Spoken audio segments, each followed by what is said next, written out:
Hey, it's Travelgigolo and we're in Baviaanskloof Nature Reserve.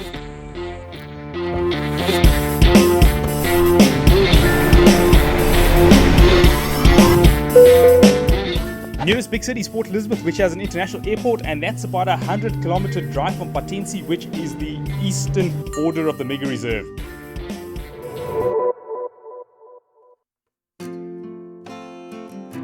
The Baviaanskloof Mega Reserve is located in the Eastern Cape. It stretches approximately from the town of Willowmore in the west to the town of Patensie in the east, and that's about 200 kilometers or so. Coming from the west, one of the most awesome things you'll see first is Willowmore Pass. So the road through Willowmore Pass basically follows a river cutting through the mountains, and that makes for some really interesting views. So right now I'm standing at the Baviaanskloof Sleutel, which is the narrowest part of the path where a massive rock has been split into two geologically, and that's just enough space to allow the road to go through. The pass is about 5.9 kilometers long and has 41 bends. That's according to Mountain Passes of South Africa. I'll leave a link below to that so you can have a look for more information on this and other passes of South Africa. It's a really great website as well as a really great set of YouTube episodes. Importantly, because it runs along the river, there are times when there's heavy rainfall, for example, and the river goes into flood quite quickly. And in those sort of situations, it's difficult to get through the pass, so you've got to be very careful about how you drive through over these quite shallow bridges that cross the river. So what's initially quite impressive is all the mountain passes that we're going through. The mountains are really massive and there's some beautiful kloofs going through them.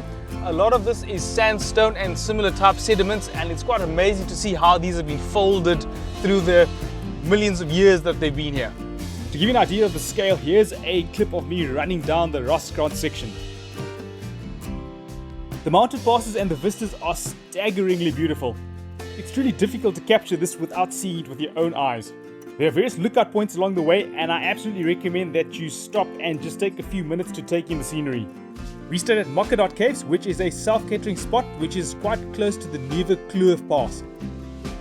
There are numerous accommodation options in the kloof. In the Provincial Nature Reserve, we camped at Roy Hoek camping site. So check out my other episodes on those. Those are some really cool spots to stay. We entered from the Willowmore side, driving from west to east. The entire route through the Mega Reserve is unpaved, so it's all gravel road. There are a few exceptions to this, particularly within the Provincial Nature Reserve, where some of the steeper inclines have been paved. The roads are pretty good, although sometimes quite corrugated, although nothing that you can't traverse with a normal road going sedan. We saw numerous vehicles of different types. The area is quite popular with motorbikers especially. We saw mountain bikers as well, and people that were towing trailers. It is absolutely vital to note that to get into the provincial park, you must have a 4x4. So if you don't have a 4x4, you can't get into the park. You can't pull a caravan behind you either. You can go in there with a set of mountain bikes. However, you need a special permit for that, and they must have a backup vehicle as well. But basically, for the first 100 kilometers or so from Willowmore to Sunvlakte, which is the gate into the provincial park, you can basically drive there with any kind of vehicle. Some of the terrain in the provincial park is really steep, but we did not have to engage low range at any time. So the kloof is about 200 kilometers long, and it runs between the Kucha Mountains on the southern side and the Baviaanskloof Mountains on the northern side. So this is a large catchment into which rainwater filters, and there is a river or set of rivers that snake through the valley. As a result of that, there are numerous river crossings, although most of the crossings were dry when we got there. Obviously it depends on when you get there and how much rain has fallen. The valley basically runs from the west towards the east, so as you drive further and further east, you encounter more and more water.